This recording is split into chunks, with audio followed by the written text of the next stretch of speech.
va įsitaisiu fotelį pas save prie kompiuterio ir tada pradedam. Kaip matot, tema pas mus tinklinis marketingas ir kad jinai yra galinga industrija pasaulyje. Čia tokia tema parašė, gan ilgoka yra, nežinau, ar užteks laiko man. Tikiuosi, valandos turėtų užtekti. Taigi ir pradėkime, nebelaukim. Tai va, aš esu šiuo metu su jumis todėl, kad mus sieja kažkas tai bendro. Pas mus yra viena svajonė, sakykime, puiki svajonė. Mes norim tapti tokie profesionalai, kiek mes tik galime šiame reikale. Mes visi norime pagerinti mūsų gyvenimo kokybę ir visi mes peržiūrime visus verslo patarimus kaip instrumentą savo tikslui pasiekti. Pas mus yra bendras tikslas, bendras supratimas apie tai. Aš manau, yra labai svarbu, kur jūs bei nueitumėte pasidalinti savo patirtimi. Tie žmonės, kurie pasiekia maksimalių pasiekimų šioje srityje, jie visada dalinasi savo patirtimi. Visur, kur tik jie nesutiktų su kitais žmonėmis, jie visada nori pasidalinti savo entuziazmu ir pradeda pasakoti savo istorijas. Ir mes tą patį darome. Jo? Pas juos dėl to yra gera priežastis. Kiekvieną kartą, kai jie su kuom nors susitinka ir pasakoja savo istoriją, kodėl jiems tai patinka daryti, tai jie patys savo kelia nuotaiką ir vienu kartu gali plėsti savo verslą. Jie duoda žmogui išgirsti apie save ir pažinti save geriau ir jie jam duoda galimybę sužinoti kažką naujo apie gyvenimą ir to gyvenimo galimybės.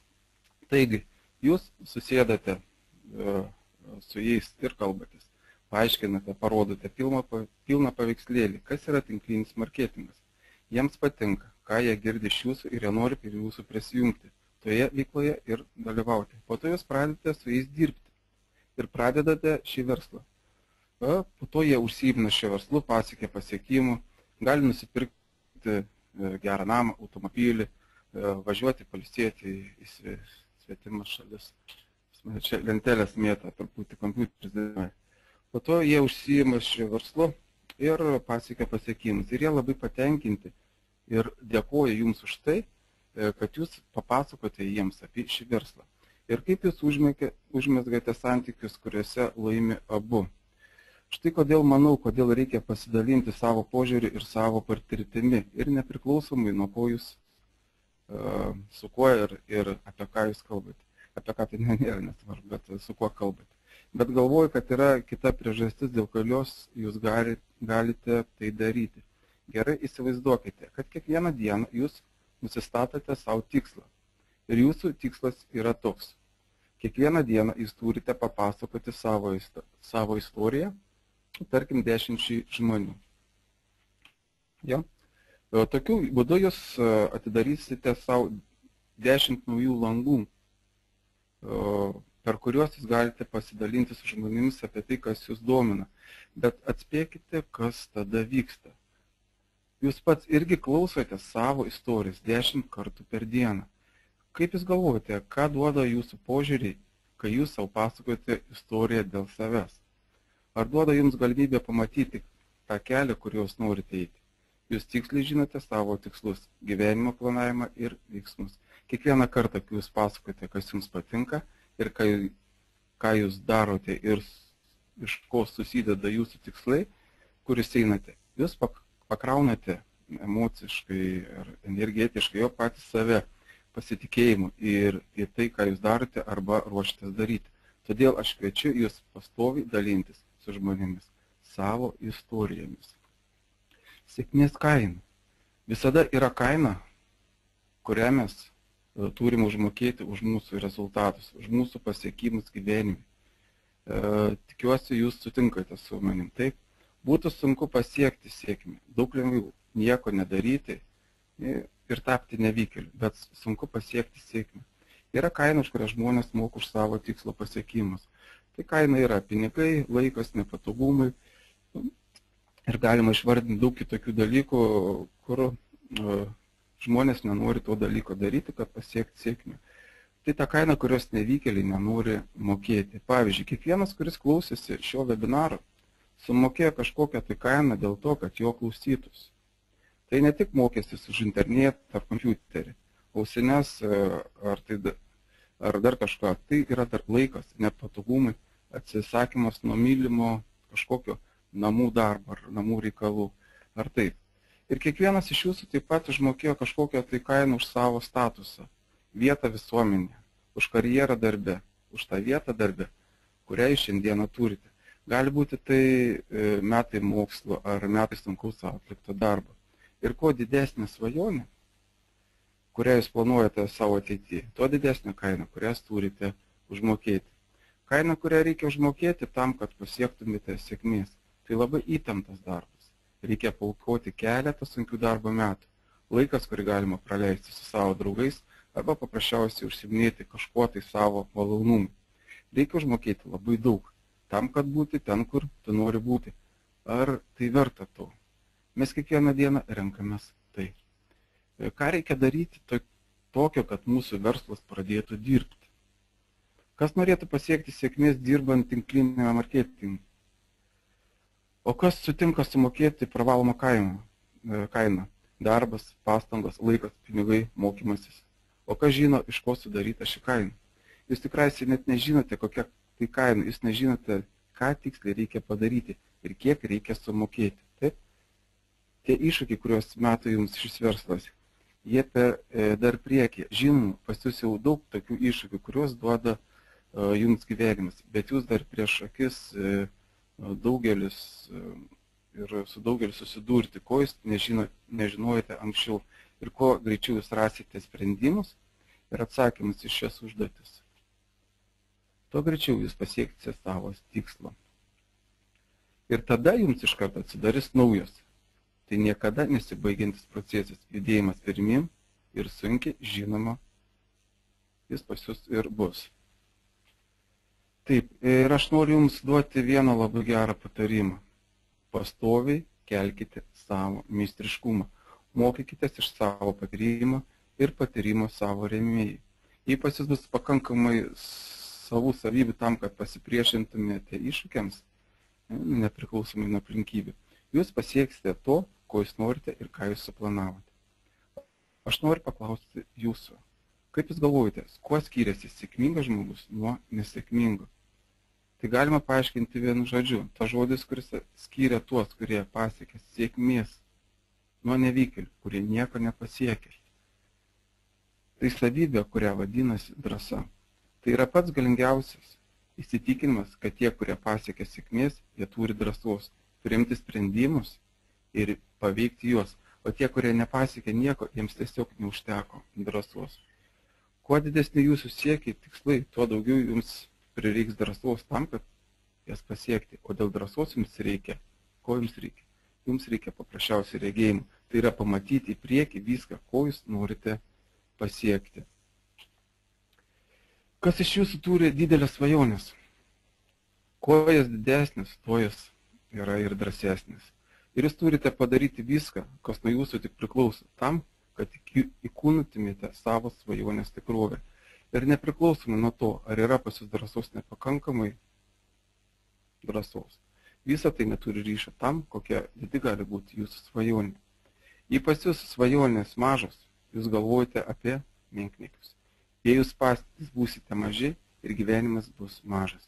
Jei pas jūs didelės svajonės, jūs galvojate apie didelius pasiekimus, tai jūs tapsite didžiais. Tai kasgi gali pamaišyti jums pasiekti apie tai, apie ką jūs svajojate? Tai jūsų abejonės. Pas jūs yra tam tikros abejonės. Būtent abejonės trukdo mums pasiekti rezultatų. Tačiau būti drąsiam, tai nereiškia gyventi be abejonių. Drąsa tai nebuvimas abejonių. Drąsa tai, kas padeda mums nugalėti abejonės. Taip kaip jūs sugebate nugalėti ir abejonės ir nustatyti jūsų gyvenimo sėkmę. Aš noriu paprašyti vieno, kad jūs galvotumėte apie visas abejonės, kurias jūs nugalėjote tam, kad šiandieną klausėtės, pavyzdžiui, šio webinaro. Matau ateitį tinklinio marketingo Lietuvoje, būtent iš tokių žmonių kaip jūs. Jums prireikia ryžto, kad šiandieną sėstumėte prie kompiuterio ir klausytumėtės šio webinaro. Daugelis žmonių buvo galimybė klausyti šio webinaro, bet jų šiandieną nėra. Ir tik jūs įsijungite kompiuteris ir klausotės manęs. Tai kalba, kad pas jūs yra pakankamai disciplinos ir rimto požiūrio į patį save. Ir aš žinau, kad sunku jums šiuo metu. Suprantu, kad tinklinio marketingo industrija dar labai jauna Lietuvoje ir daugelis su kuom jums tenka bendrauti iš vis neskaito tai kažkokiu tai verslu. Taigi pas jūs yra daug priežasčių abejoti ir nedaugelis žmonių tiki tuo, kuo tikite jūs ir dalinasi jūsų įsitikinimas. Bet tam, kad žmonės abejoja, nereikia visai nekalbėti, kad jums nereikia pasinaudoti šią galimybę. Kuo daugiau žmonių netiki šiandieną, tuo didesnė perspektyva ir finansinės galimybės atsiveria jums. Jei visi tikėtų tai, į ką tikite jūs, visi būtų tinklodarininkai, visi būtų jau stoję prieš 50 metų ir jūs nebūtumėte šiuo metu be pajamų, taip? Pasakykite taip, visi, kas galvoja, kad tai didelė galimybė užsiimti tinklinę rinkodarą šiandien Lietuvoje. Papasakosiu jums vieną vokiečių filosofo, jo vardas Artūras Šopenhaueris. Jisai yra pasakęs, visos didžiosios galimybės turi praeiti 3 fazės. Taigi, pirma, visų didžių galimybių fazė - tai, kad jos atrodo juokingai žmonių akise. Kai atsiranda kažkas naujo, pavyzdžiui, tinklinis marketingas Lietuvoje, daugelis bando pajuokti šį reiškinį. Vieni galvoja, kad tai nesąmonė ir jie netiki tai, kad tai iš tikrųjų verta ir gyvenimiška ir iš viso gali tai dirbti. Ir apskritai, kad šis reiškinys paveiks žmonės, kad galima tai traktuoti rimtai. Bet jei tai iš tikrųjų didi galimybė, jie pradeda plėstis. Jie pergyvena tą pajuokos fazę, kad žmonės kai žmonės tą fazę pamato. Ir jas sugebės tai pergyventi ir pereis į opozicijos fazę. Ir jie nustos juoktis tie žmonės, bet ir jei netgi pradės priešintis. Daugelis žmonių mato, kad tai didelis reiškinys, kurį neša su savimi grėsmė. Jau nebegalima nuo jo išsisukti ir nepamatyti. Tradiciniai verslininkai pradės keikti konkurentus. Jie visi pradės pirkti internetu ar iš katalogo, jiems reikės uždaryti savo parduotuvės verslininkams. Valdininkai supranta, kad žmonės tampa laisvi, finansiškai nepriklausomi. Jie nustoja būti priklausomi nuo valstybės išmokų. Juos sunku valdyti. Ir jei ši didi galimybė pereis šios 2 ignoravimo, pajuokų ir draudimo etapus, tai jį pereis į 3 stadiją, kuri vadinasi akivaizdu ir pripratimas, kad visi pamatys, kad šis reiškinys egzistuoja. Tai jie supras, kad prie jo lengviau prisijungti, nei prieš šį reiškinį kovoti. Ar jūs pastebėjote, kad su naujais daiktais visada taip atsitinka? Mes visi iš pradžių kovojam prieš reklamą per televiziją, juokiamės iš jos. Šiandieną mes žiūrime reklamą ir perkame reklamuojamas prekes. Taip pat prieš 10-15 metų niekas negalėjo rimtai pagalvoti, kad pas kiekvieną kišenę bus mobilus telefonas arba pas kiekvieną namuose stovės kompiuteris pajungtas prie interneto. Bet toli matantis žmonės, verslininkai, pasidarė iš to didelius pinigus, todėl kad jie žinojo, kad tai ateina ir tai užvaldys rinką. Šiandieną tie žmonės yra milijonieriai. Na, o tinklinis marketingas. Šiandieną Lietuvoje tokia fazė, kada tinklinį marketingą išjuokia. Bet toli matantis žmonės žino, kad tai bus ne visada, todėl kad pasaulinė praktika parodo, kokiais tempais ši industrija vystosi naujose šalyse. Tai įrodo, kad tinklinis marketingas randasi pirmoje fazėje. Šiuo metu jis tik ima pagreitį, po to jis taps matomas, po to jam priešinsis. Greitai tinkliniam marketingui atsiras priešai ir paviduoliai, kurie į jį žiūrės rimtai ir jaus rimtą pavojų iš jo, ir jie bandys priešintis tinkliniam marketingui. Kaip jūs galvojate, industrija, kuri atneša $100 milijonų apyvartos, ar ji gali būti nerimta? Po to valdininkai pasistengs uždaryti kelias stambes tinklinio marketingo kompanijas, kitos tradicinės verslo rūšis bandys stoti skersai kelią, jausdami grėsmę, konkurenciją iš tinklinio marketingo industrijos, bet tinklinis marketingas išgyvens tą antrą fazę. Šiandieną, pavyzdžiui, Amerikoje tinklinis marketingas juda jau į 3 fazę. kada taps normalus gyvenimo reiškinys daugelio gyventojų gyvenime. Šis reiškinys, ši fazė ateis ir pas mus. Taigi tam reikia ruoštis jau dabar, dirbti sunkiai, daug mokytis, kad atėjus trečiai fazai galėtume džiaugtis savo darbo vaisiais. Aš žinau, kad praeis nemažai laiko, kai tinklinis marketingas perės į trečią stadiją ir Lietuvoje, bet štai kas yra įdomu. Tik 3% gyventojų nori dalyvauti kokio nors didžioje veikloje, kad ši galimybė praeitų pirmą kartą antroje fazėje.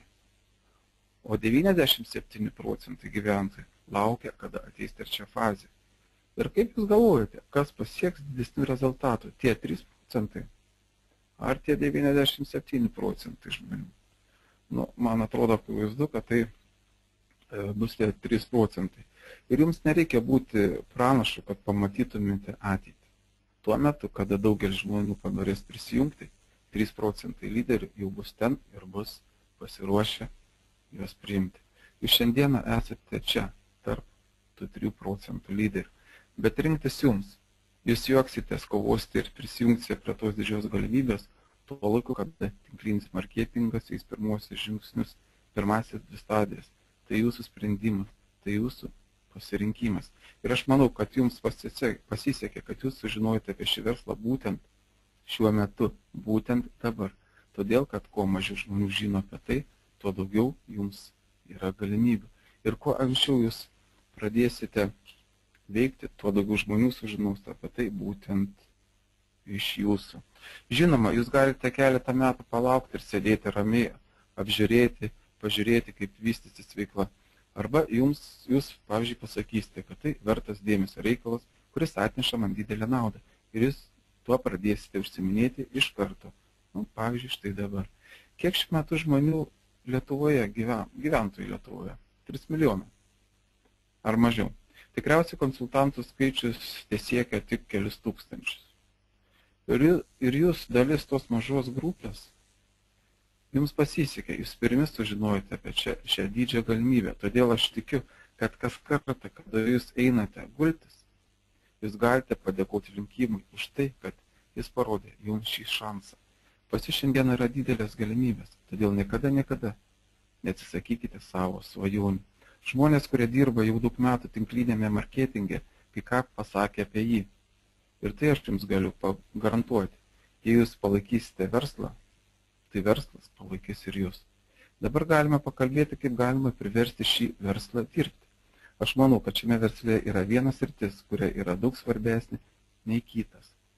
Tai vadinama klestėjimo mąstymu. Jums įsitikinti daugelį žmonių, kas jums atrodo puikiai, kas jums atrodo puikiai perspektyva, veikla. Ir daugelį žmonių tai bus be galo sunku. Daugeliu tai neįmanoma suprasti. Noriu su jums pasidalinti pagrindinę mintimi. Jei jūs suprantate, kaip dirba sėkmingas mąstymas, mąstymas turtingo žmogaus, vadovo mąstymas, tai iš tikrųjų netaip svarbu tuo, ko jūs užsiimate, sportu, menu ar tinkliniu marketingu. Jums visur sekasi sukurti didžiulius tinklus arba realizuoti didelius projektus ir versle, ir gyvenime. Pakalbėkime apie tai, kas yra meistriškumas. Jūsų darbas tinklinėme marketinge primena medžiotojo darbą, kuris renka perlus. Medžiotojas renkantis perlus yra tasai, kuris nardo į gelmes ir renka moliuskus. Prisiminkite, kad meistru tampa tas, kuris ieško tikrų vertybių. Irgi 100 moliuskų lygų 5 perlai. Nauja sistema. Noriu jūs išmokti, kaip naudoti šio principu. Įsivaizduokite, kad pas jūs yra krepšys, kuriame yra 100 moliuskų. Ir didelių skaičių statymas mums sako apie tai, kad šiame krepšyje, į kurį jūs rinkote 100 naujų moliuskų, bus tik 5 perlai. Žinoma, mums norėtų, kad kiekviename moliusko būtų po perlą ir tada mes gautumėte 100% rezultatą. Bet tokio niekada nebūna. Vidutiniškai iš 100 moliuskų iš viso būna 5 ar 6 perlai. Kai kada būna 1, 2. Kai kada 3, bet vidutiniškai paimkime skaičių 5. Ir jei jūs pažiūrėsite į savo pažįstamų sąrašą, tai labai panašu į šią taisyklę. Ir tai jūs jau žinote apie tai, kad didelė galimybė to, kad tik 4 ar 5 kandidatai iš jūsų sąrašo taps jūsų verslo partneriai. Taigi, tarp 100 tuščių moliuskų jūs ieškote savo perlo. Ir dėl to, kad gautumėte rezultatų, jums reikės perinkti visus moliuskus iš eilės. Ištraukite pirmą moliuską, atidarykite jį ir įsitikinkite, kad greičiausiai ten nieko nėra, jis tuščias.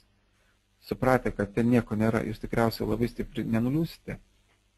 Dėl to, kad paprasčiausiai išmesite ir paimsite kitą moliuską. Ir vėl jūs atidarysite kitą moliuską, po to dar kitą. Todėl, kad jūs žinote, jog ten yra apie 5 perlus. Jūs taip atliksite savo darbą. Ar suprantate, apie ką aš kalbu, ką aš noriu pasakyti?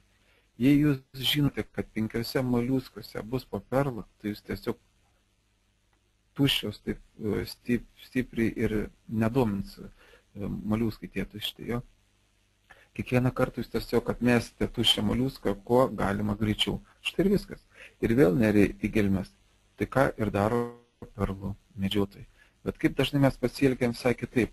Kiek kartų jūs pristojate prie savo pažįstamą su įkalbinėjimais. Kiek kartų mes pradedam jiems pasakoti apie svajones arba apie tinklinį marketingą ir gauname atsisakymą. Mes jau žinome, kad šis žmogus nenori šito užsiminėti, bet mes atkakliai įkalbinėjame. Mes netidedame tuščią moliuską į kitą korvelę, juk mes norime šitą moliuską įtikinti, kad jis turi tapti perlu. O dabar pasakykite savo, tai ne mūsų darbas perdirbinėti žmonės. Mes užsiimame paiešką reikalingų kandidatų, lyderių ir pirkėjų, bet mes neįkalbinėjame ir neauklėjame žmonių. Jei žmogus nenori būti sėkmingu, jei jis nenori savo gyvenime jokių permainų, kieno tai problema, mūsų ar jo. Vietoj to, kad būtumėte perlų medžiotojai, mes tampama paprasčiausiai valstiečiais. Na taip, šiandieną būna tokių variantų, kad užveisia dirbtinius tvenkinius ir į moliuską įdeda dirbtinį smiltelę, kuri po to virsta į perlą. Ir šį dirbtiną tvenkinį prižiūri, palaiko reikalingą temperatūrą, kad ten būtų pakankamai valgio, švarus vandens. Bet vis tiek visą darbą turi padaryti pats moliuskas. O ne jūs. Jūs tik prižiūrite, kuris moliuskas jau subrendo. Jūs negalite pagreitinti procesą arba kaip nors prikalbėti jį. Kai moliuskas bus pasiruošęs, jis pats subręs. Tai ir yra antras principas, ieškant kandidatų. Jūs kalbėjote su žmogumi pirmą kartą, jis pasakė ne, aš nenoriu šito užsiminėti. Palikite jį ramybėje. Daugiau nekalbėkite su juo apie verslą, nedarykite jam reklamos, neprikalbėkite jį, neprikalbinkite jo, nebandykite įsitempti jo į seminarus ar susitikimus, bet palaikykite su juo draugiškus santykius, kalbėkite su juo ką tik norite, bet nekalbėkite apie jūsų verslą, apie sportą, apie orą, apie šeimą ar vaikus, apie viską, apie ką norite. Žinoma, jūs negalite gaišti tokiam žmogui daug savo laiko, bet jūs visada galite būti draugiški, mandagus. Pas jį yra jūsų vizitinė kortelė ir jis visada žino, kur jūs galima rasti. Todėl, jei pas jį atsiras kokių tai klausimų apie verslą, pirmas žmogus, kuriam jis paskambins, būsite jūs. Jei jūs susipažįstate su žmogumi, palaikote ryšius su daug žmonių, bet neįgrįstam jiems su savo verslu ir nepergalbinėjame jų. Tai iš tų kažkoks tai procentas 2 ar 5 bus pasiruošę įstoti į jūsų verslą po kažkiek tai laiko. O moliuskė uždarės perlus, bet ir šiuo atveju tai padarėte ne jūs, o pats moliuskas. O jūs paprasčiausiai buvote šalia ir laiku jį atidarėte. Ką aš turiu omeny, jums niekada nepavyks sukurti didelės komandos, jei jūs nemokate greitai atskirti perlą nuo tuščio moliuską. Tai toks profesionalus įgūdis – užduoti 2-3 klausimus ir greitai suprasti, kas prieš jūs – perspektyvus kandidatas ar tuščias moliuskas. Jūs niekada nepraturtėsite tinklinėme marketinge iki to laiko, kol jūs tiksliai nesuprasite, kaip sudarytas jūsų darbas ir kaip jis tiksliai yra nesudarytas. Ir jūsų darbas sudarytas iš to, kad jums reikia ieškoti reikalingų jums žmonių su reikalingomis jums savybėmis, o ne pertikinėti moliuskus tam, kad jie turi užauginti jums perlą. Kiek jūs žmonių jau bandėte įtikinti, kad jie turi tapti milijonieriais? Pagalvokite. Ir kaip jums sekėsi tai padaryti? Tuoj turi tapti milijonieriumi. Ir jūs iš perlų medžiotojų pradėte pavirsti į daktarą psichologą. Ir taip įgūdis numeris 1. Išmokite surasti žmonės su reikalingomis savybėmis. Išmokite greitai nuspręsti, kas prieš jūs perspektyvus kandidatas ar žmogus, kuris nieko nenori gyvenime. Niekada negalėsite tapti meistru iki to laiko, kol jūs neišmoksite greitai atpažinti žmonių. Tai profesionalus įgūdis, kurio galima išmokti. Tai toks pat įgūdis, kaip išmokti uždavinėti teisingus klausimus. Ir taip mes ieškome žmonių su reikalingomis savybėmis.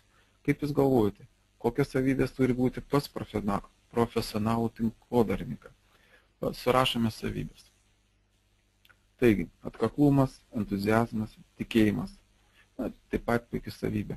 Disciplina, darbštumas, profesionalumas, komunikabilumas, geranoriškumas, pasitikėjimas, lyderiavimas, oratorių sugebėjimai, mokymasis, noras mokytis, noras ir motyvacija, tikslo siekimas, palankumas, sąžiningumas, atsidavimas darbui, kantrybė, meilė žmonėms, drąsa. Pakol kas užteks, nes ir vietos nebėra. Nes mes galim parašyti žymą dar daugiau dalykų. Jeigu čia visi pradėtų rašyti, tai gautųsi labai daug. Apsistokime su šiomis savybėmis, todėl kad tai yra didelis savybių sąrašas. Jei yra pas jūs tokios savybės, tai žmonės apie jūs kalbės kaip apie savo darbo meistrą. Gerai, padarykime dar vieną žingsnį. Pereikime per visus šios supratimus. Pažymėsiu dabar raudonai tas savybės, kurios priklauso įgūdžiai. Ir atskirai tas savybės, kurios nepriklauso įgūdžiams. Taigi, raidė P, tai reiškia rezultatas susijęs su žmogaus požiūriu. O raidė I, tai bus pažymėta įgūdis. Taigi, atkaklumas. Tai požiūris? Manau, taip. Tai požiūris. Kas tai yra požiūris? Tai jūsų mintis, požiūris į daiktus, jūsų sprendimas. Tai apie ką jūs galvojate, kas jūs supa. Įgūdis, tai ką jūs darote rankomis. Taigi, kaip jūs galvojate, kas yra atkaklumas? Tai požiūris ar įgūdis? Savaime, aišku, tai yra požiūris. Antrasis žodis – entuziazmas. Galima pasakyti, kad tai įgūdis? Ne. Toliau, tikėjimas. Pasisekimo. Tikėjimas kompanijos sėkmė. Tikėjimas savo tikslu. Tai įgūdis. Ar vis dėlto požiūris į darbą? Žinoma, tai yra požiūris. Toliau, darbštumas. Nejau reikalingas įgūdis tam, kad daug dirbti. Disciplina ir darbštumas. Kas galvoja, kad tai įgūdis? Tai rezultatas teisingų požiūrio į darbą. Vadinasi, rašome raidą P. O kas tai yra įgūdis? Pavyzdžiui, mokėjimas kalbėti, tai įgūdis. Mokėjimas kalbėti telefonu, įgūdis. Mokėjimas susipažinti, tai irgi yra įgūdis. Taigi, profesionalumas. Kas yra profesionalumas? Profesionalumas yra įgūdis. Bet jei toliau. Bet jei pas žmogų nėra noro, nėra disciplinos, jis paprasčiausiai to ir nedarys. Komunikabilumas. Galima pasakyti, kad tai mokėjimas užvesti pokalbį, mokėjimas užduoti klausimus, mokėjimas paimti telefono numerį, tai įgūdis. Bet sprendimas, tai kad jūs daug bendrausite dienos bėgi, tai požiūrio rezultatas. Taigi rašome raidę P. Geranoriškumas, taip? Tai įgūdis ar požiūris? Juk tai iš tikrųjų yra požiūris. Pasitikėjimas. Tai požiūris. Taip, jūs galite kelti ir gerinti savo motivaciją kaip įgūdį, bet prieš tai jūs turite priimti tokį sprendimą. Tai požiūris yra į darbą. Taip, lyderiavimas yra požiūris. Oratorių sugebėjimai. Oratorių sugebėjimai yra įgūdis. jau negali būti požiūris. Taip, noras mokytis. Žinom, požiūris. Jūs galite išmokti konspektuoti lekcijas, bet noras mokytis tai yra požiūris. Tikėjimas pasiekimu, motivacija, pasitikėjimas, noras dirbti. Ar tai įgūdis? Ne, tai požiūris. Sąžiningumas. Irgi požiūris. Atsidavimas komandai, kantrybė. Požiūris. Aktyvumas, drąsa, meilė žmonėms, draugiškumas. Kas tai? Tai yra požiūris. Gerai, pažiūrėkime, kas pas mus čia gavos. Mes užrasime 20 savybių, kurias pagal mūsų nuomonę turi turėti geras tinklodarininkas. Iš jų tik 2 savybės priskirtos yra įgūdžiams. Visos kitos 18 nėra įgūdžiai, o yra sprendimas, teisingo požiūrio į savo darbo rezultatas. Kaip jūs galvojate, ką mes galime išmokti iš to? Kas yra jūsų pasisekimo pradžia? Kas yra perspektyvaus kandidato pradžia? Požiūris į darbą. Priimkite tokį sprendimą. 90% sėkmės priklauso nuo jūsų požiūrio. Kaip ir kiekviename darbe. Ir labai įdomu, kad daugelis iš jūsų galvoja, kad viskas sprendžia įgūdžiai ir stengiasi surasti kandidatą su pardavėjo įgūdžiais arba su direktoriaus įgūdžiais. Bet pasirodo, kad yra daug svarbiau jo požiūris į darbą. Į pas jį yra noras mokytas, yra disciplina, yra noras pasiekti sėkmės, tai jis tai ir padarys. Taigi, tegul pas jūs yra teisingas požiūris į savo darbą. Ir tai, kad jūs ieškotumėte kandidatų, kurie savo verslą žiūri rimtai. Tai, kad jūs nusprendėte įveikti kai kurios nepatogumus ir paklausyti šio webinaro, tai sakau apie tai, kad pas jūs yra pakankamai savybių, kad taptumėte profesionalu. Ir kaip pas jūs yra noras, jūs turite gauti profesionalo įgūdžius. Įgūdžius, ką daryti, tai yra labai svarbu. Tai pagrindinis momentas dėl naujoko rėmimo. Kiek iš jūsų bandėte remti žmogų su puikiu įgūdžiu? Lyderiavimas, bendravimas, pardavinėjimo įgūdžiai, oratorius įgūdžiai, bet pas ką buvo nerimtas požiūris į darbą. Ir jūs naudosite jėgas tam, kad įtikinti tokius žmonės pradėti dirbti ir pamilti šį verslą, o jūs su savo talentais taip ir nepradės rimtai dirbti ir nepasieks rezultatų. Nors 90% sėkmės priklauso nuo to, kad rastumėte žmogų su geru požiūriu į darbą. Todėl kaip sėkmės meistras, jūs turite dirbti dėl savo požiūrio ir remti tuos, pas ką yra teisingas požiūris. Raskite tuos, kurie nori mokytis šio verslo, kas nusprendė eiti iki galo savo svajonėm, kas disciplinuotai dirba, tai, ką rekomenduoja sistema ir kas mokysis pas jūs. Ir kada rasite jūs tokius žmonės, dirbkite tiek, kiek jūs sugebėsite. Todėl, kad vienas žmogus su teisingu požiūriu kainuoja šimtus tų, kurie neturi teisingo požiūrio. Tai ir vadinasi dirbti efektyviai, dirbti su protu. Dirbkite su tai žmonės, pas kurios yra teisingas požiūris. Daugelis dirba su tais, kurie nieko neduos nei jums, nei verslui. Todėl, kad jie nemato jokių galimybių, pas juos nėra noro ir jie nepasieks nieko. Ir jūs gaištate jiems laiko ir gaunasi, kad tai veltui. Ir jie iš jūsų vagia tuščią laiko ir jėgas.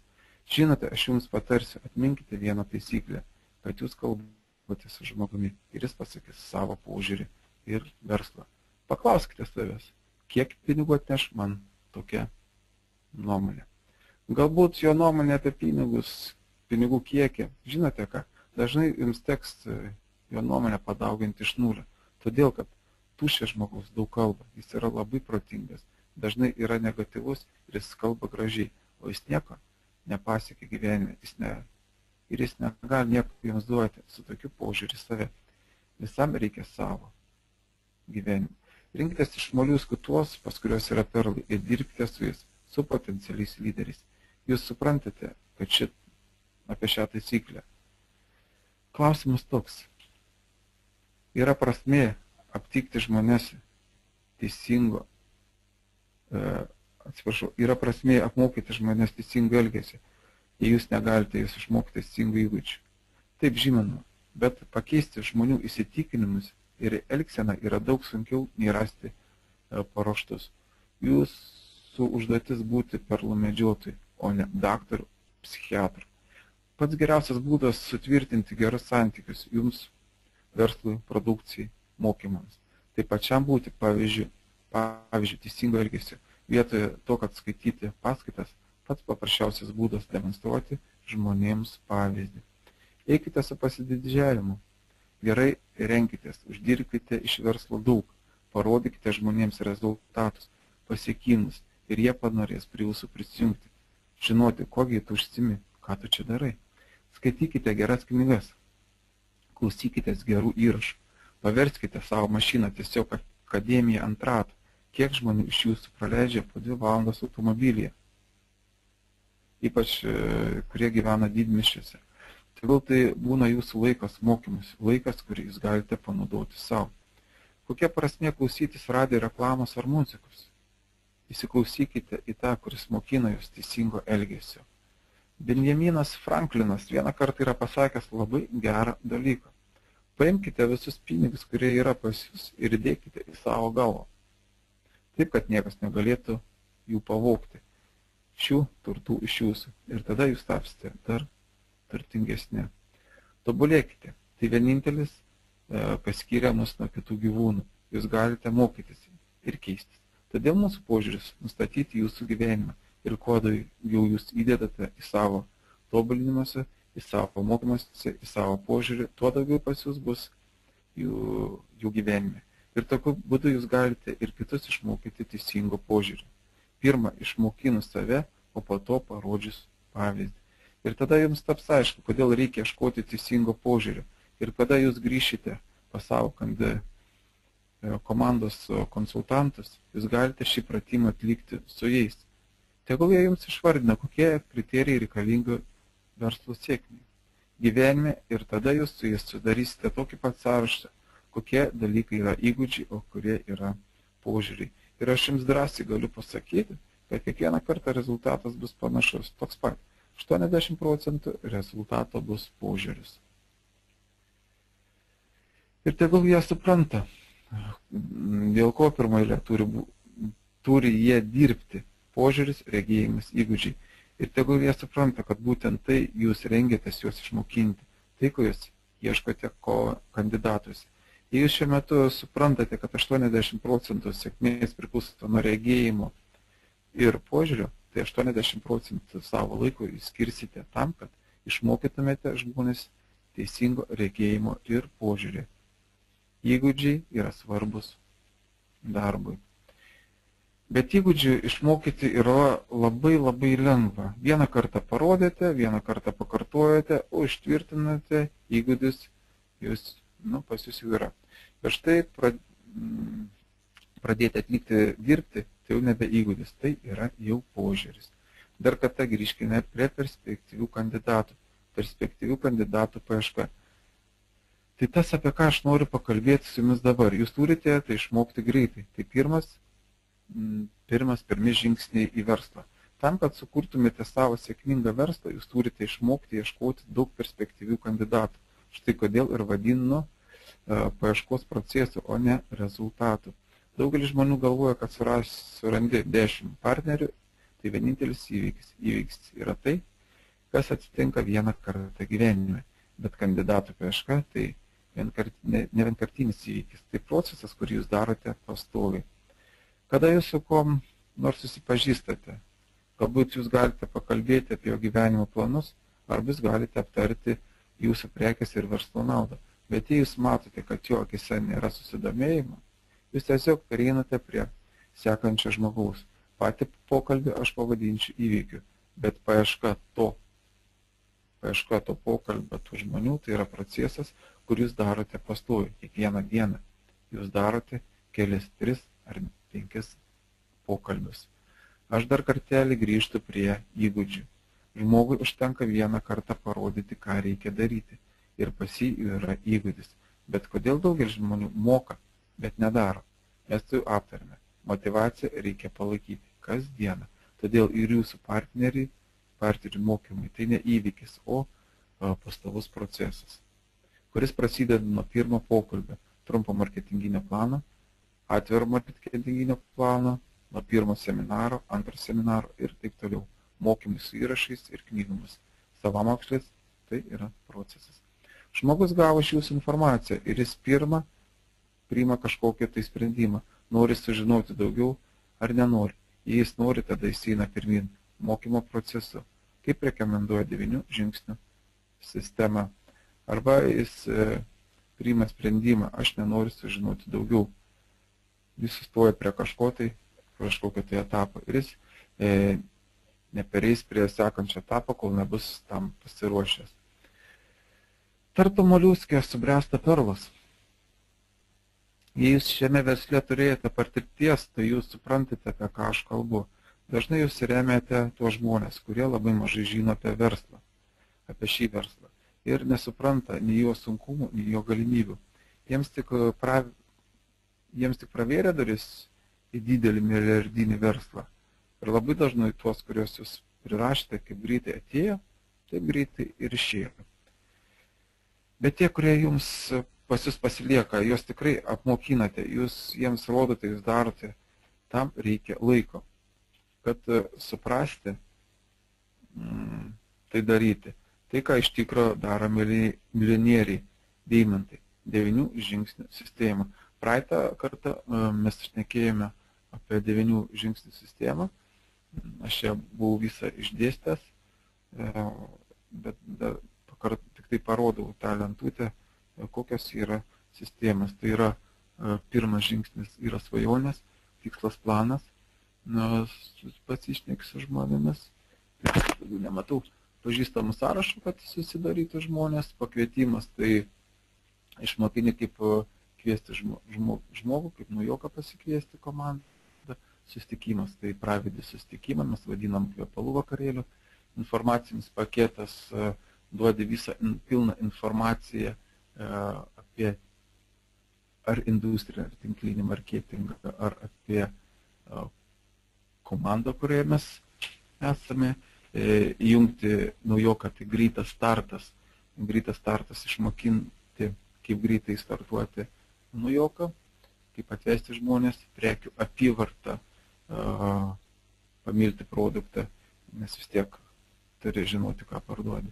Lyderis, lyderiavimo klubas, jau 8 žingsnis būtų. Mes einame link lyderių, link motivacijų, link seminarų ir dvigubinimas arba, kaip dabar madinga sakyti, duplikacija. Tai išmokinti tos sistemos 5+5, kaip tą vadinamą jo, per metus laiko keli tūkstančiai žmonių. Taigi, toliau. Taigi, iš pradžių naujokai stengiasi įsitempti į savo verslą visus iš eilės. Bet jūs negalite mokyti visus ir kiekvieną, jūs nenorite skirti laiko tam, kuris nenori nieko daryti. Ką jūs turite remti pirmoje eilėje? Tai tie perspektyvūs kandidatai, kurie gali padėti sukurti komandą. Didelį verslą. Verslą su 1000 partnerių ir pirkėjų. Verslą, kuris atneša 100 000 ir net milijonus. Taigi, išmokti užduoti klausimus techniškai yra paprasta. Dėl to yra specialus kursai, pakvietimas, kurį galite pasiklausyti per webinarus ar paklausti savo rėmėjų. Galite sužinoti apie tą temą viską per kokias 2 valandas, bet ar tai jūs darysite? Ir tai darys jūsų partneriai. Tai antras klausimas. Štai kodėl aš skaitau, kad kandidatų paieška yra žmonių mokymas procesu, o ne vienkartinis įvykis. Žiūrėkime į šį procesą, kurį jums reikia paliesti. Prieš tai, kas supras, kad tai turi labai didelę kainą, jam yra padarės dėti didelės pastangas, rodyti ištikimybę, pasitikėjimą sėkmei. Ir pradės priminėti, kad šis verslas rimtas. Jis turi iš pradžių suprasti esmę. Taip, pirma perspektyvų kandidatų paieško dalis. Ji randasi centre. Tai širdis branduolys. Tai bus jūsų verslo pagrindas. Ir viskas aplink čia. Širdis tūkasi aplink. Kas tai per pagrindas, ant kurio laikosi visas verslas? Tai yra draugiški santykiai. Bendravimas aplinkoje, atmosfera, draugiškų santykių palaikymas. Tai, ką jūs norite sukurti, tai stiprus daugiamečiai santykiai. Pati perspektyvių kandidatų paieška tikslas apimti yra ne tai, kad matytumėte kiekvieną produkto pirkėją, o tai, kad matytumėte žmogų, naują draugą. Ir jei jums pavyks išmokti iki tobulybės sugebėjimą rasti draugų, jūs galėsite turėti daug puikių kandidatų, partnerių ir pirkėjų, nepriklausomai su kokiamis prekėmis ar su kokiu verslu jūs dirbate. Gaila, kad mūsų šeimos ir seni draugai ne visada gali teisingai įvertinti mūsų verslą, todėl kad įvertinimas ateis pirmoje eilėje iš to, kad jie įvertins mus, mūsų klaidas, praeities patirtį ir taip toliau. Pas juos kaip yra išankstinis požiūris, mūsų palyginimasis stereotipas. Jiems reikia kažką tai įrodyti. Jei jūs norite kažką pakeisti savyje ar savo gyvenime, kad jūs teisus, kad jūs stiprus savo ketinimus, eikite iki galo ir neatsitraukite. Aš kalbu jūs ne apie tai, kad jūs atsisakytumėte remti savo giminės ar senus draugus, kad ant jų nepyktumėte, jei jie nepalaiko jūsų verslo. Tai yra normalu, juk ne visi jūsų pažįstami pradėjo dirbti tą patį darbą ar pasirinko tą pačią profesiją, kaip ir jūs. Ne kiekvienas nusipirko mašiną tokią kaip ir jūsų. Jie gali jūs tikrinti, koks jūs esate stiprus.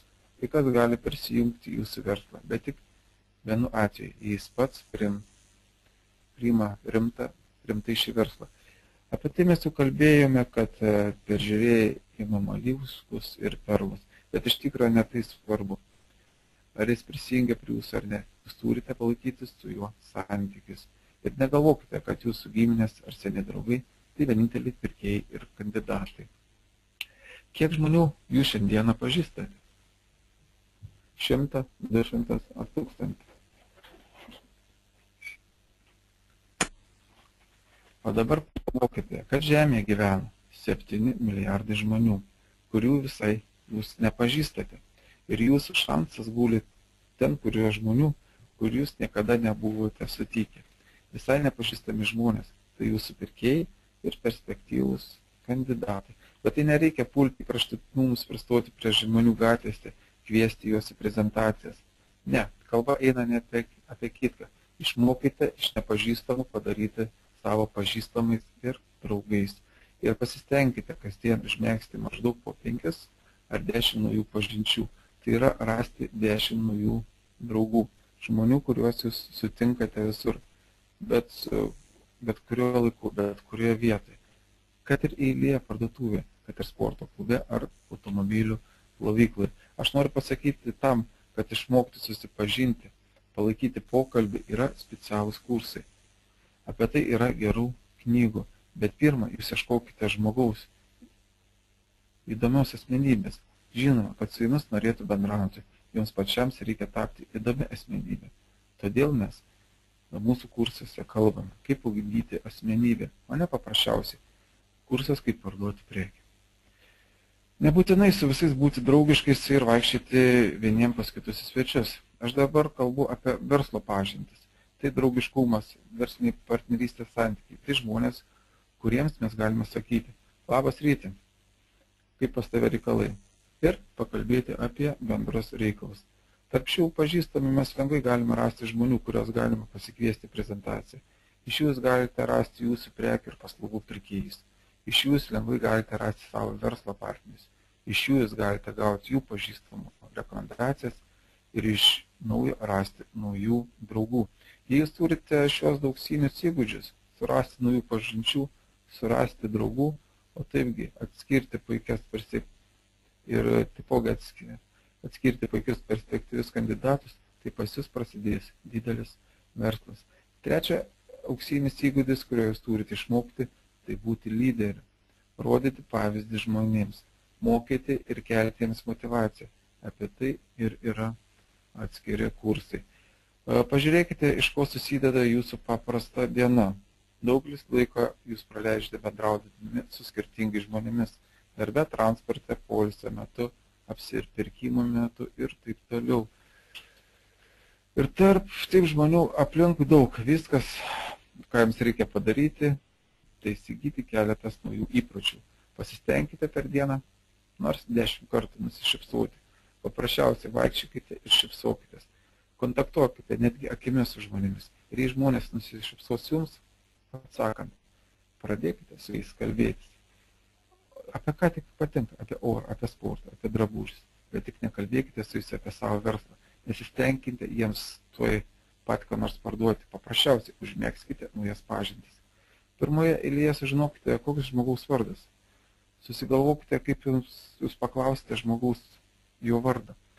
O dabar pasitenkite kuo dažniau tarti žmogaus vardą pokalbio metu. Kai jūs kalbėsitės, jums juk patinka žmonės, kurie prisimena jūsų vardą. Man asmeniškai patinka. Atsiminkite tų žmonių vardus ir jūs tiesiog nustebsite, kokie draugiškesni tampa jūsų atžvilgiai. Ir taip, pirma, sužinoti žmogaus vardą. Po to rasti kažką tai bendro, kas jūs ryša pokalbio metu, pasitenkite išsiaiškinti, kas gali būti tarp jūsų bendro. Tai gali būti vieta, kur jūs gyvenate, netoli darbovietės, bendras vardas, arba gali būti bendras susidomėjimas kai kuom. Kas tik įmanoma, ką gali būti bendras su tuo žmoniu, kas dėl to žmogus svarbus. Ir sugalvokite pokalbio temą, pagalvokite, apie ką išskyrus verslas su tuo žmogu draugiškai, tiesiog paplepėti. Ir trečia, kaip jūs galite susidraugauti. Jūsų užduotis sužinoti, kuo domisi jis gyvenime, kokie nori susidomėjimai pas žmogų, ko šis žmogus laukia iš gyvenime, ko jis ieško. Yra knyga, kurią aš rekomenduoju paskaityti, yra išleista lietuvių kalboje, kaip įsigyti draugų ir daryti įtaką žmonėms. Deilas Karnegis.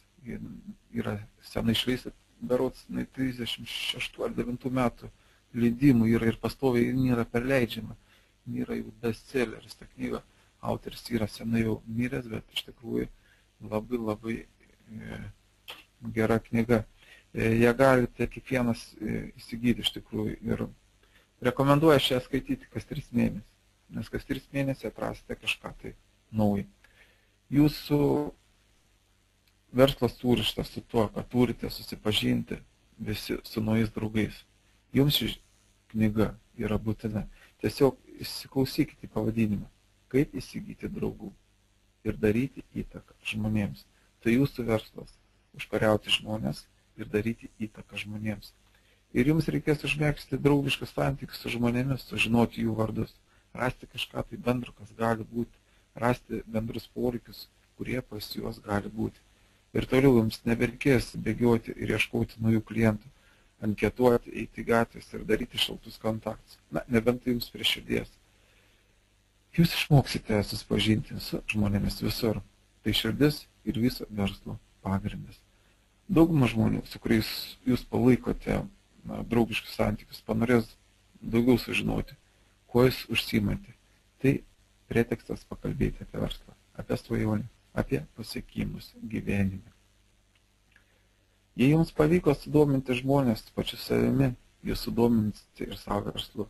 Jūs turite patys tapti įdomią, traukiančią asmenybę, kad jumis norėtų pamėgdžioti.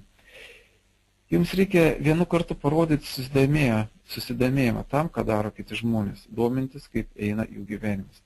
Kažkas gali pasakyti, aš nemėgstu bendrauti su žmogumi, aš nemoku susipažinti. Ir jūs norite, kad jie ateitų pas jūs ir nupirkti iš jūsų prekių? Žinote, kur tiesa. Paprasčiausiai, jūs labai užsidarę savyje, verdate savo problemus. Apsidarykite aplink labai daug įdomių žmonių, parodykite, kad domitės jais ir jiems susidomės jumis. Daugelis žmonių yra vieniši gyvenime, neturi klientų. Jie nori visomis sąjungomis pritraukti prie savęs dėmesį, bet prie to jie nesidomi. O kas įdomu žmonėms aplink? Toliau, kaip jums sakiau, po pažinties žmonės norės sužinoti daugiau apie jūs ir kuo jūs užsiimate. Šios paieškos procese jūs jiems parodote savo prekes arba verslo galimybės, kad būtumėte konkretus, kokie produkcija užsiimate. Žodžiu, pas jūs yra kvepalai ir jūs galite pasiūlyti jų kiekvienai nosiai. Jūs susipažinote su žmogumi, užmezgėte su juo draugiškus santykius ir jūs sužinojate, kad jis darosi remontą. O jam po remonto reikės valymo priemonių. Puikia galimybė. Valiau. Pas jūs kaip tik yra tokios priemonės. Jūs galite papasakoti apie tas valymo priemonės, kurios yra pas jūs. Aš nebereikalą tai užakcentavau, nes nesenai dariau remontą pas vieną moterį ir pardaviau keletą valymo produktų jai. Jūs vėl susipažinote su žmogumi ir jis pradeda pasakoti, kaip jam nepatinka jų darbas arba kad jam labai trūksta pinigų. Jūs žinoma, nekalbėsite jiems apie valymo priemonės, kvepalus ar kosmetiką, o jūs kalbėsite su jais apie verslo galimybę. Taigi pokalbio metu jūs patys žinosite, apie ką kalbėti su žmogumi, apie produkciją ar apie verslo galimybę. Kiekvieną kartą jūs su žmogumi kalbatės, kas jam įdomu, o nebandote jam kažką parduoti. Kas yra svarbu suprasti, kaip pereiti nuo pirmo etapo draugiškų santykių iki antro etapo, kad žmonės kuo greičiau sužinotų iš jūsų apie produkciją ir verslo galimybės. Štai tą mes ir pavadinsime, kaip ir versle, komerciniu pasiūlymu. Komercinis pasiūlymas. Tai kada jūs paaiškinate, ką jūs darote, arba ką siūlote, arba kuo jūs naudojatės pats. Bet kada jūsų klausia, kur jūs dirbate, kuo užsiimate, kaip jūs uždirbate pragyvenimui, kur jūs poilsiaujate, kuo jūs domitės, kokie pas jūs planai ir taip toliau. Iš esmės jie duoda leidimą jums pasiūlyti jiems jūsų komercinį pasiūlymą. Jūs suprantate, kas tai yra. Pas jūs yra tik 10 sekundžių, kad sudomintumėte žmogų. Televizijoje ir yra 10 sekundžių reklaminis klipukas. Kada jūsų draugai klausia, kuo tu užsiimi, jie iš esmės laukia jūsų komercinio pasiūlymo. Jums nereikia ieškoti kažkokių tai ypatingų frazių, tai yra frazė apie jūsų verslą. Kalbėkite paprastais žodžiais. Tačiau jūsų pasiūlymas 10 sekundžių frazė turi būti išmokta. Jau turi būti paruošta, kad keliais žodžiais tiksliai ir įdomiai papasakoti apie savo verslą arba prekes. Jums reikia pažadinti jūsų susidomėjimą, kad jie po jūsų pirmo 10 sekundžių pristatymą pasakytų, aš noriu apie tai sužinoti išsamiau. Žinote, kaip dirba reklama. Jums duodamas trumpa antraštė. Nauji automobiliai pigo. Išsamiai skaitykite čia. Lietuvos krepšininkai laimėjo. Kaip greitai susileknėti. Ir taip toliau. Jūs skaitote antraštės, galvojate, stop, man tai įdomu. Ir jūs užeinate iš į tinklapį, kad perskaitytumėte visą straipsnį. Visas straipsnis gali būti ilgas. Kaip jūs čia pakvietėte? Tik trumpas 10 sekundžių pranešimas. Ir taip, jūsų užduotis nekalbėti daug, o padaryti taip, kad jie po jūsų 10 sekundžių pranešimų norėtų daugiau sužinoti apie jūsų galimybės. Tai yra, jie davė jums leidimą 10 sekundžių klipui. O dabar jie turi duoti jums naują leidimą 5 minučių reklaminį klipą. Jei žmogus sako, ne, man tai neįdomu, pabaikite pokalbę, pakeiskite temą. Galbūt jam neįdomu, kaip kvepėti, bet gal jam įdomu, kaip užsidirbti. Bet tai visai kita tema. Ir visai kitokių būdų bus daroma prezentacija. Trumpas pavyzdys tokio komercinio pasiūlymo. Jei jūs darytumėte 10 sekundžių reklaminį klipuką apie produkciją ir kažkas klausia jūsų, kas pas jūs per verslas, kokia jūsų kompanija, vietoj to, kad detaliai paaiškinti apie kompaniją, padarykite tokį 10 sekundžių reklaminį klipuką, kuris sužadintų jūsų susidomėjimą. Pavyzdžiui, pas mane daug žadantis ir gerai augantis verslas Lietuvoje. Todėl, kad toks atsakymas sudomina žmonės ir privers juos susidomėti. O ką jūs iš tikrųjų veikite? Jūs galite taip pat sugalvoti frazę kaip ir produkcija, kaip ir verslo galimybės. Paprasčiausiai galite bet kokią frazę našlifuoti ir ją visą laiką su savimi nešiuoti. Aš suprantu, kad iš pirmo karto tai yra sunku suprasti. Todėl aš labai vertinu tai, kad jūs norite geriau sužinoti ir suprasti visas detalės to, apie ką aš kalbu. Treniruokitės, naudokite aukščiausiai stovinčių rėmėjų patirtį. Patys parodykite kūrybingumą. Jūsų 10 sekundžių reklama turėtų būti žmonėms įdomi ir trumpa. Dabar, kai jūs priėjote iki šio etapo ir jūs pradėjote klausimėti, tai yra jūsų pradėjo klausinėti apie tai, kuo jūs užsiimate. Ir jūs esate iš esmės pasidalinote su jo patirtimi 10 sekundžių komercinių pasiūlymų ir jie panoro sužinoti daugiau. Pas jūs yra maždaug 2-5 minutės trumpai papasakoti apie tai daugiau. Taigi, schema ta pati, per 2-5 minutės jūs turite sudominti, sužinoti apie tai daugiau.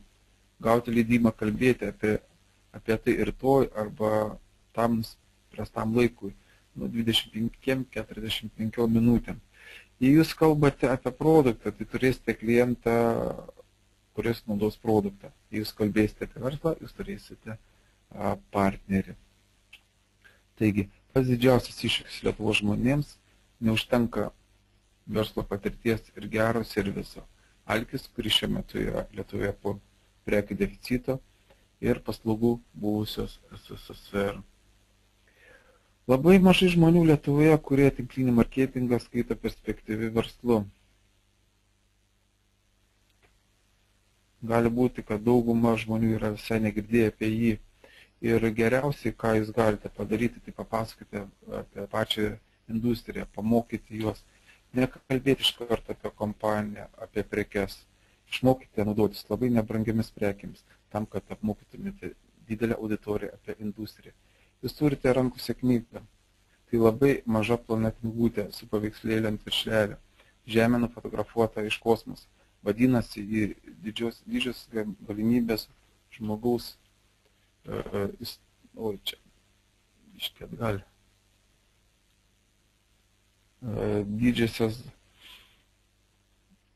galimybės žmogaus istorijoje. Tiesa, ji yra tik rusų kalba, bet yra išversta į lietuvių kalbą, bet tik daug formatuose.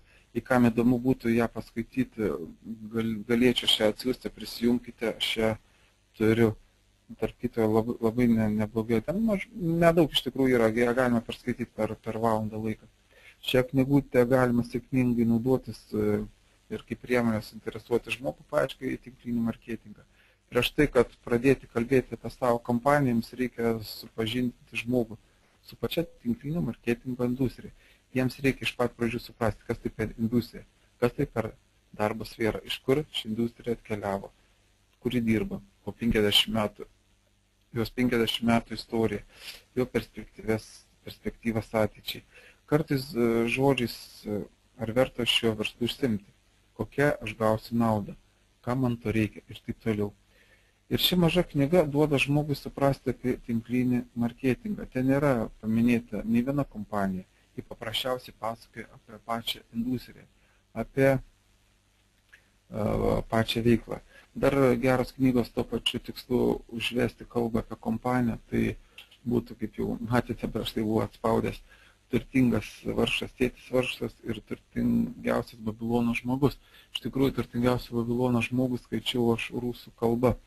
Iš tikrųjų, įspūdinga labai knyga, rekomenduočiau, iš tikrųjų, gal labiau turtingiausias Babilono žmogus, kas nėra skaitęs. Per skaičius šias knygas, iš tikrųjų, atsiras nemažai žmonių, kurie norės turėti savo verslą. Ir tinklinis marketingas kaip tik bus ta vieta, kur jie galės išreikšti savo jėgas. Knyga tai vienas iš instrumentų. Ir tokių į Lietuvą vos rinką ateina daug, tokių palaikomų instrumentų. Daug naujų knygų bus greit išleista, atsiras daug įrašų, kai kurios jūs rašysite, įgarsinsite patys savo sėkmę, kuri jūsų laukia. Aš jums dar kartą noriu pasakyti, padarykite tai įpročiu, naudoti tuos įrankius. Išmokite teisingai dirbti su jais.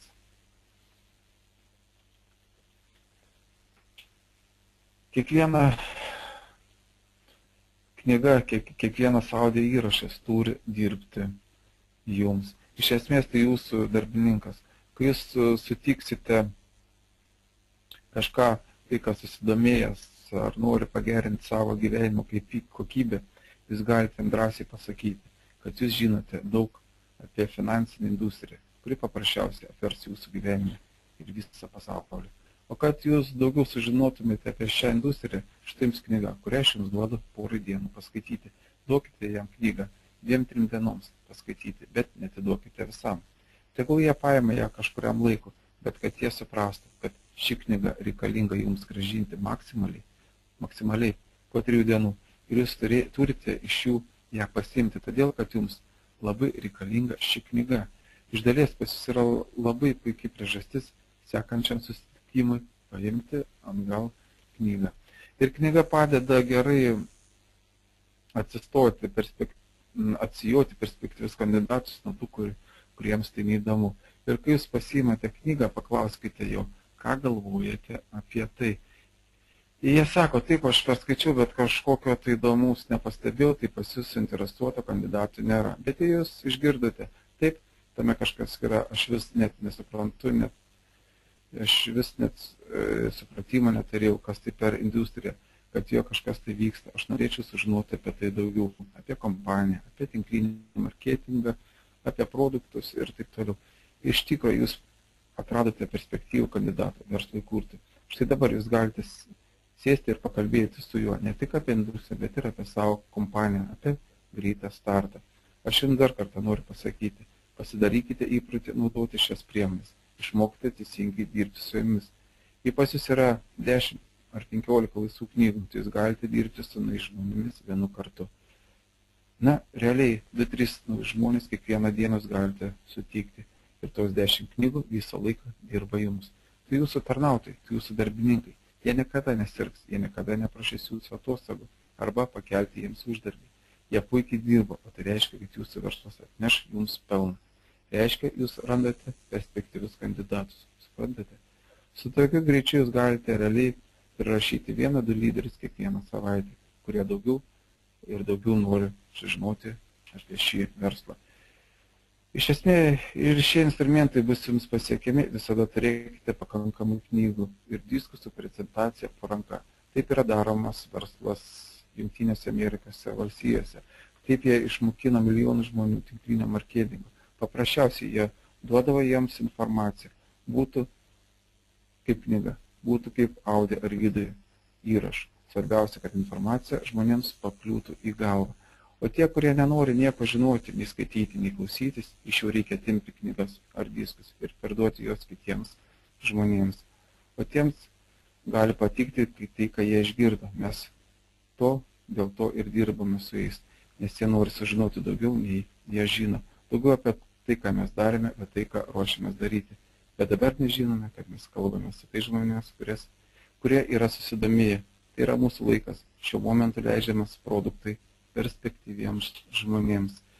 Tikiuosi, ši medžiaga padėjo ir padės jums ir ne tik susirasti naujų žmonių ir pakelti savo lygmenį aukščiau. Taigi, ačiū uždėmesi. Man atrodo, aš labai per daug įsitempiu. Gal yra klausimų? Labas Ryti. Labas. Taip, Kestas, ačiū Ryti už gerą webinarą. Turiu klausimą, kaip atskirti žmogų, kuris yra perliukas? Su perliuku biškai sudėtingiau iš tikrųjų, bet tą perliuką kažkaip tai pamatai, jeigu pats esi lyderis ir pamatai, kad žmogus jisai kažką tai domisi tą temą, būtent kuo domiesi tu, ar ten pamatai pasi knygą skaitant, ar uždavinėja kažkokius tai klausimus, jau tas žmogus jisai kažkuo tai domisi, tai galima su juo išnekėti, čia jau galim sakyti yra perliukas, kuris gali padaryti greitą startą. Ryti, dabar prašysiu iš karto, nes daug kas prašo knygų jau tavo, tai gal su savo mailą įmės, gerai, kad iš karto parašytų tau, o ne vienam pačiu, gerai? Gerai, parašysim. Taip, Gailutė dėkoja už gerą webinarą, patenkinta yra. Dar klausimas, kada galima suprasti, jog neverta žmogui investuoti savo laiko. Kaip turbūt suprantu į kažkokį žmogų. Kodėl neinvestuoti į žmogų laiko? Nu, turbūt kada, turbūt kaip, sunku supras klausimą,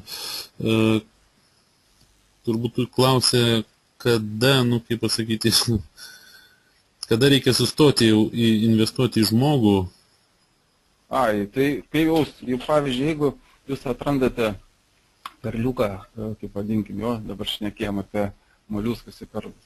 Jeigu jūs atradote perlą ir su juo pradėjote dirbti, ir tas perlas jisai pradėjo pats savarankiškai jau dirbti ir jisai paprasčiausiai netgi nepaprašo jūsų pagalbos. Netgi būna taip, kad jisai padeda jums. Tai manau, kad sustoti ir nesustosi nikados gal, man atrodo. Jeigu jau pradėjai bendrauti, jau esi geriausi draugai pasidarote, ar ne taip? Su tuo lyderiu. Arba mes klausimą gal nesupratom. Galbūt, nežinau. Kokias knygas parekomenduotume skaityti, bet tų knygų, kurias minėjote anksčiau? Jeigu aš prie savo bibliotekos skaičiau, iš tikrųjų dabar paskutinį metų labai rusišką literatūrą užsiminėjau, bet galėčiau parekomenduoti. Tai matai turbūt, Kestas Kestauskas mato Ryčio mailą, tai gal susirašykite tiesiog. Jo, galim susirašyti iš tikrųjų. Šiaip, žinokit, labai gera knyga yra, perskaičiau Lyderis be titulo. Jeigu neskaitėte, tai tikrai perskaitykite. Superinė knyga. Labai motyvuoja. Taip, dėkoja Ramutė tau, dėkoja Laura, dėkoja Aušra, Asta. Ačiū visiems labai. Asta tiesiog AstaV. Kreipkitės į savo lyderį, jisai turėtų persėsti webinarą, galėsit pasiklausyti. Iš tikrųjų, aš visą laiką įrašau visus webinarus ir juos patalpinu internete. Jeigu norite parsisiųsti tai, kas yra kalbama visuose webinaruose, FM Facebook'e. Palaukite, Panevėžys FM atraskit Facebook'e ir tenai nuorodas bus visą įdėtas. Jau šiandieną vakare bus šio webinaro nuoroda įdėta. Bet bus WAV formatu. Nesimatys paveiksliukų, tik tai bus kalba pati. Tai čia nėra skirtumų, mes tos webinarus tiek dalinam, tik sakau, visą laiką reikia kreiptis į savo aukščiau stovinčius sponsorius. Aukščiau, nes kiekvienam nepridalinsim, neprisintinėsim tiesiog. Taip. Taip yra. Kokie būtų tie 3 klausimai, iš kurių būtų galima suprasti, kas stovi prieš mūsų perlas ar tuščias moliuskas? Diena klausia. Aš paprasčiausiai uždavinėjau tokius klausimus, kaip kas domina gyvenime, pavyzdžiui, žmogų. Kuo jisai domisi žmogus gyvenime. Jeigu, pavyzdžiui, apie tas knygas duodavo, pasakai, ar klausysi šiandieną webinarą, nes visiems visą laiką persintinėjai webinaro medžiagas. Jeigu jisai žmogus sako, ne, šiandieną neklausysi, aš šiandieną esu pavargęs arba dar kažkas tai tokio, man atrodo, nuovargis ir klausimas neturi kažkokio tai, ar ten konspektuotis, ir seminarus kažkur važiuoti. Jeigu žmogus nori, jisai ir be tavęs to padarys, jis net pats tau gali paskambinti, sakyk, kad atsimeni šiandieną webinarą, ar dar kažkas to. Tai va tie klausimai, o jeigu žmogų gatvėje sutinkant, šaltą kontaktą darant su žmogum, tai čia jau tik tai, kai susidraugausi su juo. Va perskaitykit va tą knygą, kaip susidraugauti, kaip surasti draugų. Iš tikrųjų labai gera knyga. Tai tada suprasit tą dalyką. Taip, Ryti Ineta klausia, ačiū už tokią koncentruotą informaciją, koks knygos pavadinimas, apie kurią kalbėjai, susimąstymui žmogui apie MLM? Kur dokose yra pas mane apie tą knygą, ar kur galiu atsiųsti, jinai iš tikrųjų yra be pavadinimo. Tenai kažkoks rusų autoris parašęs, bet ten yra iš tikrųjų labai... Tiesiog, Ineta, manau, parašyk Ryčiui, kurį matai mailą, atsiųsto visai tikrai. Atsiųsiu, visiems atsiųsiu, kas parašys, visiems įmėsiu. Jeigu šiandien nespėsiu, tai rytoj būtinai tikrai vakariai įdėsiu. Iš tikrųjų gerklę jau prakalbėjau. Žodžiu, daug padėkų, kai kurių vardų neįskaitau, nes neteisingai parašyta. Aušra, kaip suprasti Rytis iš Šiaulių? Turbūt ne iš Šiaulių. Ne iš Šiaulių. Galim ir iš Šiaulius atvažiuoti. Rytis iš Velžio yra iš tikrųjų. Iš Velžio, jo, čia galit užgooglinti Velžį, pamatysit, kokiam kaime gyvena. Edita dėkoja. Prašom, Edita. Tai labai kažkokia tai...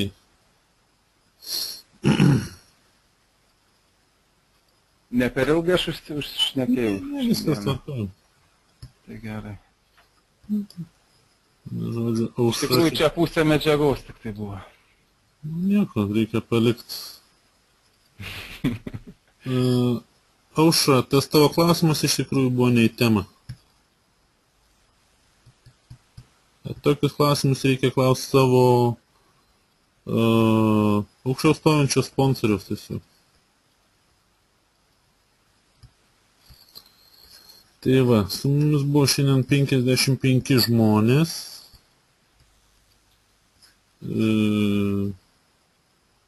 Klausimų rimtų tokių kaip ir nėra. Rimtų irgi nebeliko. Bet turbūt viso geriausio. Viso geriausio, ačiū, kad klausėtės.